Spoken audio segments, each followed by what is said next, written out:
నమస్తే, welcome to చేతన news bulletin. ముందుగా హెడ్లైన్స్ చూద్దాం. ఆంధ్రప్రదేశ్ ముఖ్యమంత్రిగా బాధ్యతలు స్వీకరించిన నారా చంద్రబాబు నాయుడు.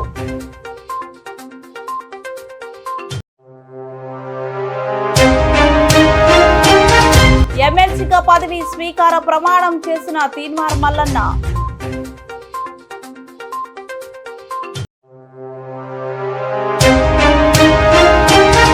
ముఖ్యమంత్రిని కలిసిన ఆర్ఎంపీ వైద్యులు.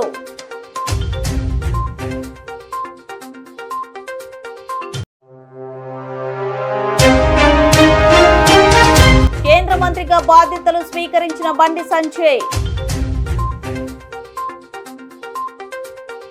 ముఖ్యమంత్రిగా తన ఛాంబర్లో చంద్రబాబు నాయుడు బాధ్యతలు స్వీకరించారు. ఎన్నికలకు ముందు ఇచ్చిన హామీలు నెరవేర్చే ఫైళ్లపై సంతకాలు చేశారు.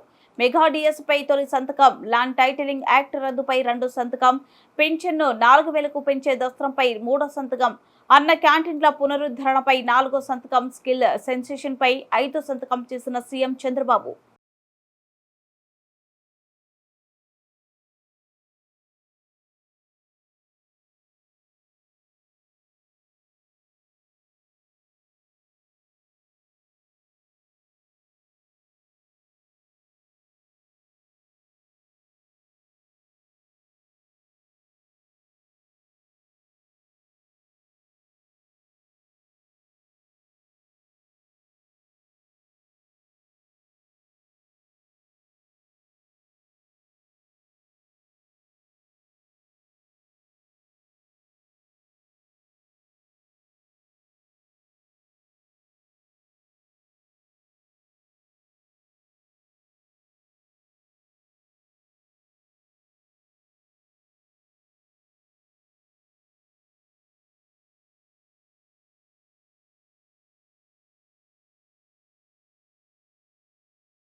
తీన్మార్ మల్లన్న ప్రమాణ స్వీకారం. వరంగల్, ఖమ్మం, నల్గొండ పట్టభద్రుల నియోజకవర్గం నుండి కాంగ్రెస్ పార్టీ అభ్యర్థిగా విజయం సాధించిన తీన్మార్ మల్లన్న ఈరోజు పదవి స్వీకార ప్రమాణం చేశారు.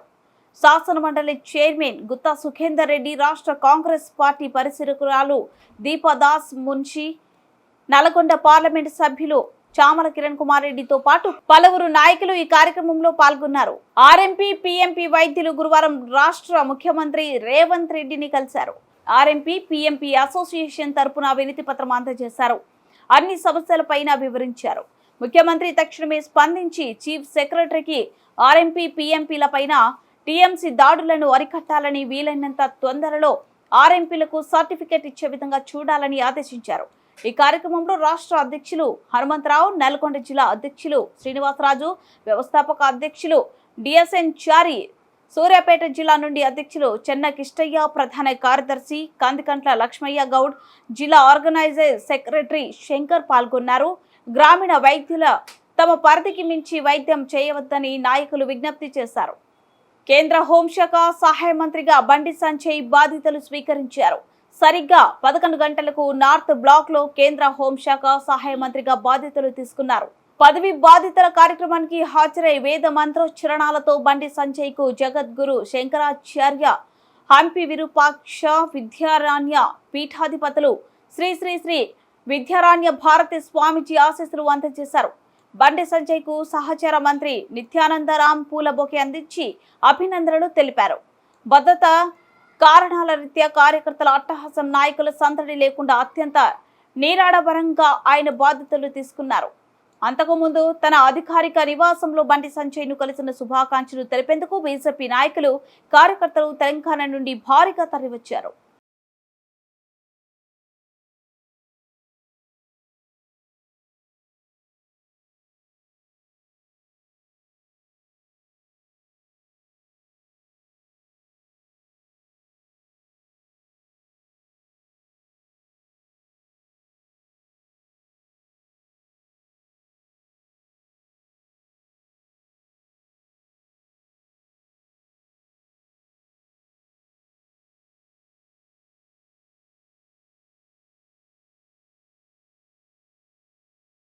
భద్రాద్రి కొత్తగూడెం జిల్లా 2 తెలుగు రాష్ట్రాల్లో పలు దొంగతనాలకు పాల్పడిన 6గురిని భద్రాద్రి కొత్తగూడెం జిల్లా అనపరెడ్డి మండల పోలీసులు పట్టుకున్నారు. అనపరెడ్డిపల్లి ఎస్ఐ చంద్రశేఖర్ తన సిబ్బందితో ఎర్రగుంట గ్రామంలో వాహనాలు తనిఖీ చేస్తుండగా 6 వ్యక్తులు ఓ కార్లు అనుమానాస్పదంగా కనిపించడంతో వారిని పట్టుకుని స్టేషన్కు తరలించి విచారించగా అనపరెడ్డిపల్లి చంద్రగుంట మండలాలలో 2 దొంగతనాలకు పడినట్లు నిందితులను విచారించడంతో తెలిసినట్లు జులూరుపాడు సర్కిల్ సిఐ ఇంద్రసేనారెడ్డి తెలిపారు.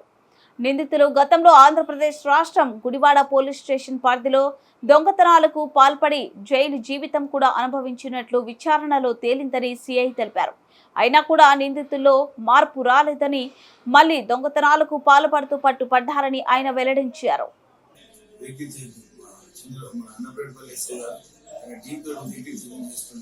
అనుమానాస్పదంగా కార్లు ఒక 6 వ్యక్తులు పట్టుబడ్డారు. వాళ్ళ వివరాలు కనుక్కొని వాళ్ళ గురించి తెలుసుకోగా వాళ్ళు మన దగ్గర గత నెలలో అంటే ఏప్రిల్ నెలలో చంద్రగొండలో అయ్యన్నపాలెంలో ఒక దొంగతనం, అదేవిధంగా ఎర్రగుంటలో ఈ నెల 4వ తారీఖు చేసినటువంటి దొంగతనాలు రెండింటిని ఒప్పుకోవడం జరిగింది.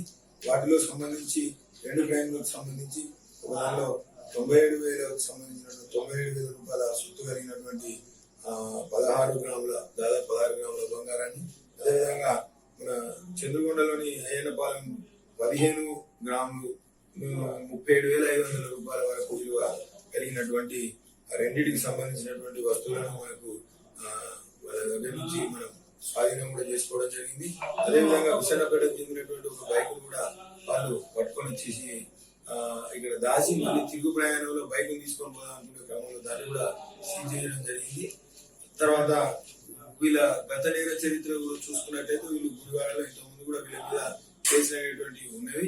సో వీళ్ళు మొత్తం 6 వ్యక్తులు. వీళ్ళు ఏం చేస్తారంటే అక్కడ నుంచి ఒక కారు ఉంది వీళ్ళ దగ్గర. ఆ కారులో వీళ్ళు ముందే అక్కడ నుంచి బయలుదేరి రోడ్ పాయింట్ లో ఉన్నటువంటి వాళ్ళు రాత్రిపూట తాళాలేసి వాటిని టార్గెట్ చేసుకొని వస్తారు.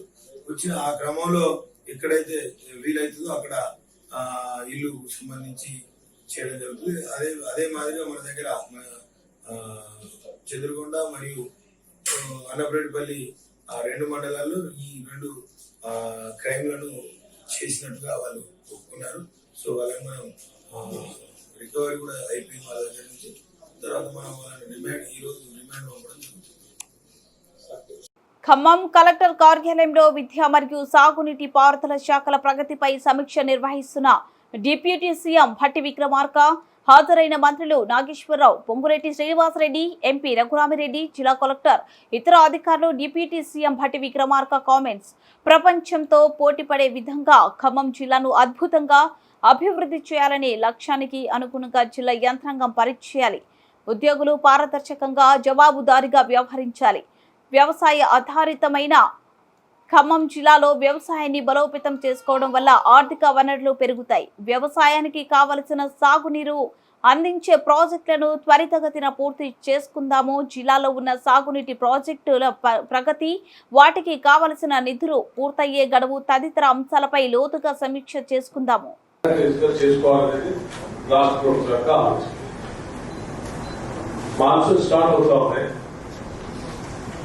బడ్జెట్ సమావేశాలు మనందరికీ తెలిసిందే. ఖమ్మం జిల్లా గ్రంథాలయంలో వసతులు కల్పించాలని రోడ్డెక్కిన నిరుద్యోగులు. త్రాగునీరు, టాయిలెట్స్, కూర్చొని చదువుకోవడానికి కుర్చీలు లేక ఇక్కడకు వచ్చేవారు తీవ్ర ఇబ్బందులు పడుతున్నట్లు ఆవేదన. రోడ్డుపై బైఠాయించి వసతులు కల్పించాలని డిమాండ్. పోలీసులు వచ్చి సర్ది చెప్పిన నిరుద్యోగులు వినకపోవడంతో కాసేపు ఉద్రిక్తత పరిస్థితి.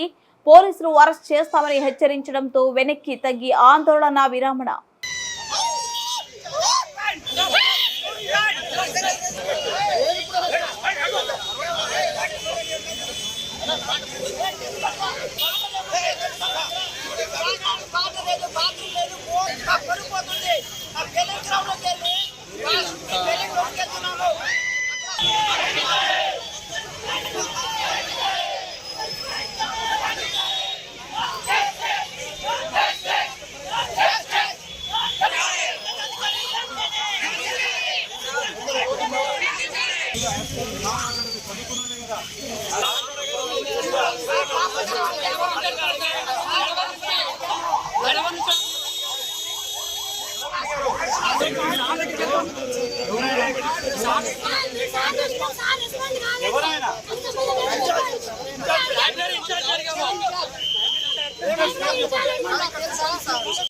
కోరుట్ల ఆర్టీసీ బస్టాండ్లో ఈరోజు ఓ ప్రయాణికుడు బస్టాండ్లో మద్యం తాగి పడుకున్నాడు. విధులు నిర్వహిస్తున్న బానోత్ సాగర్ అనే సెక్యూరిటీ గార్డ్ నువ్వు ఇక్కడ పడుకోవద్దని, నువ్వు వెళ్లాల్సిన వద్దకు వెళ్లాలని చెప్పాడు. దీంతో తాను ఇక్కడే ఉంటానని ఆ వ్యక్తి సమాధానం ఇవ్వడంతో ఊరుకున్న సెక్యూరిటీ గార్డ్ బస్టాండ్లో ఉండగా వెనక నుండి కత్తితో దాడికి యత్నించాడు. వెంటనే అప్రమత్తమైన గార్డ్ అతని వద్ద ఉన్న కత్తిని తీసుకొని అడ్డుకున్నాడు. ఈ వీడియో సీసీ కెమెరాలో నిక్షిప్తం అయింది.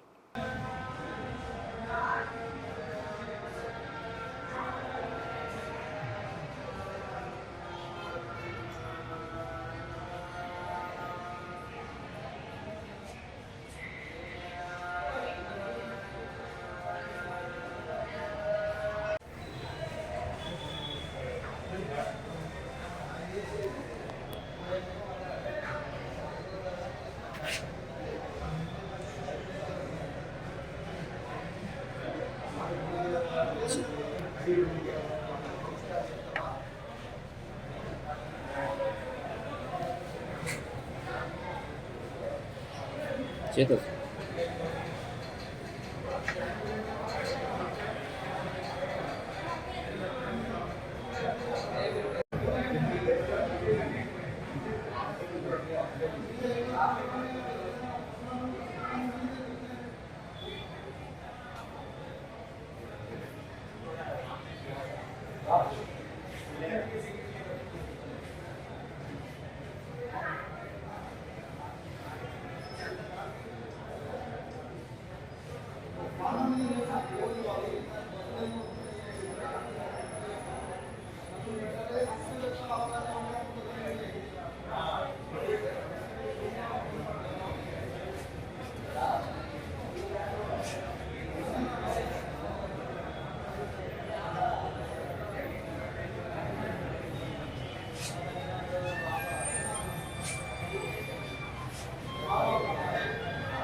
అయితే ప్లాట్ఫామ్ 8 ప్లాట్ఫామ్ ఇక్కడ ఆయన పన్నాడు. ప్యాసింజర్ ఇబ్బంది అవుతుంది అనుకుంటా లేపేసరికి ఎవరు పోవాలంటే కనీయ ఆటో నేను ఒరిసా పోవాలనుకుంటా చెప్పిండు. బస్సులు వెళ్ళిపోయినాయి, మరి ఇంకా ఎవరిదాకా ఏం చేస్తున్నావు బాబా అనుకుంటా లేపినా నువ్వు నేను పన్నోనికి ఎందుకు లేపినావు అనుకుంటా మొత్తం అడ్డం కూడా మాట్లాడాడు. ఫస్ట్ స్టార్టింగ్లో ఆయన హిందీలో ఓరుతుండు, హిందీలో వీడుతుండు. నాకు ఎట్లా అంటే హిందీ చక్కగా రాదన్నాడు. రాకపోవడం ఎవరు ఇక్కడ కంట్రోల్ కావడం ఆయన తీసుకుపోయాను. ఇట్లా అంటుడు వరుతుడు మరి ఏంటో సంజయించు అనుకుంటే ఆడికి లేచేసి కడుగు కాడ వచ్చి లోపల ఒక లేడీస్ది గోల్డ్ పోయిందన్న. గోల్డ్ పోయేసరికి సీసీటీవీలో నేను చెక్ చేస్తున్నాను. చెక్ చేసేసరికి ఆయన ఏం చేసినట్టే ఆడ వచ్చి వస్తున్నా కానీ తప్పుగా కామ్గా ఎస్కే మేడం ఉన్నది. మేడం ఉండగా ఇక అటు సంజాయించిన ఓకే అయింది.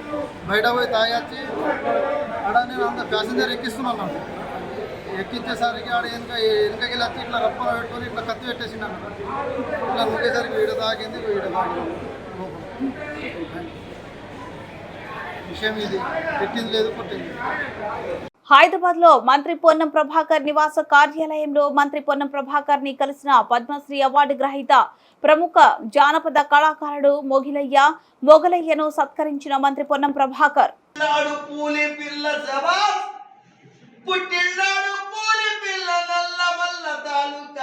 అమ్మ పేరు మీరాబాయ్, నాయన పేరు సోమలగండు, తాత పేరు బాబుదూరు, ముద్దుల తాత ఈరా నాయక్, పెట్టే పేరు భీమ్లా నాయక్. చాలా సంతోషం. విద్యా సంస్థలు ప్రారంభం కావడంతో విద్యార్థులను తరలించే స్కూల్ బస్సులపై రవాణా శాఖ ఫోకస్ చేసింది. రంగారెడ్డి జిల్లా వ్యాప్తంగా 2వ రోజు స్కూల్ బస్సులపై తనిఖీలు కొనసాగాయి. రాజేంద్రనగర్, శంషాబాద్, చెవెళ్ల, బాలాపూర్, కొండాపూర్, మేడ్చల్, ఇబ్రాహీంపట్నంలో స్కూల్ బస్సులపై దాడులు నిర్వహించారు. మోటార్ వాహనాల చట్టానికి విరుద్ధంగా తిరుగుతున్న స్కూల్ బస్సులపై కొరడ జులిపించారు. ఆర్టీసీ పర్మిట్, ఫిట్నెస్, ఫైర్ నియంత్రణ, ఫస్ట్ ఎయిడ్ కిట్లను తనిఖీలు చేస్తున్నారు. బస్సు నడుపుతున్న driver driving licence validity check చేస్తున్నారు. 60 సంవత్సరాల వయసు దాటిన డ్రైవర్లు స్కూల్ బస్సు నడపకూడదని వార్నింగ్ ఇచ్చారు. తిరుమల కలియుగ ప్రత్యక్ష దైవం తిరుమల శ్రీ వెంకటేశ్వర స్వామి వారిని రాష్ట్ర ముఖ్యమంత్రి నారా చంద్రబాబు నాయుడు దర్శించుకున్నారు. విఐపి విరామ సమయంలో కుటుంబ సభ్యులతో కలిసి స్వామివారి సేవలో పాల్గొని మొక్కులు చెల్లించుకున్నారు. అంతకుముందు ఆలయ మహాద్వారం చేరుకున్న సీఎం చంద్రబాబుకు ఆలయ అధికారులు, ఆలయ అర్చకులు ఆలయ మర్యాదలతో ఇస్తికాఫల్ స్వాగతం పలికారు. ముందుగా వైకుంఠం క్యూ కాంప్లెక్స్ ద్వారా కుటుంబ సభ్యులతో కలిసి ఆలయంలోనికి ప్రవేశించారు. ధ్వజస్తంభం వద్ద నమస్కరించిన అనంతరం ఆలయంలో శ్రీవారిని దర్శించుకున్నారు. దర్శనానంతరం బ్రాహ్మణాయకుల మండలంలో వేద పండితులు వేద ఆశీర్వచనం చేశారు. ఈ సందర్భంగా టీటీడీ జేఈఓ వీరబ్రహ్మం సీఎం చంద్రబాబును శ్రీవారి శేష వస్త్రంతో సత్కరించారు. అనంతరం చంద్రబాబు వారి కుటుంబ సభ్యులకు శ్రీవారి తీర్థ ప్రసాదాలు, శ్రీవారి చిత్రపటం అందించారు. శ్రీవారి దర్శనం అనంతరం ఆలయంకు అభిముఖంగా ఉన్న అఖిలాండం వద్ద శ్రీవారికి కొబ్బరికాయ కొట్టి మొక్కులు చెల్లించారు. అనంతరం శ్రీ బేడి ఆంజనేయ స్వామి వారిని దర్శించారు.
గురువారం జిల్లా అదనపు కలెక్టర్ లోకల్ బాడీ సిహెచ్ ప్రియాంకతో కలిసి అధికారులతో వీడియో కాన్ఫరెన్స్ నిర్వహించారు.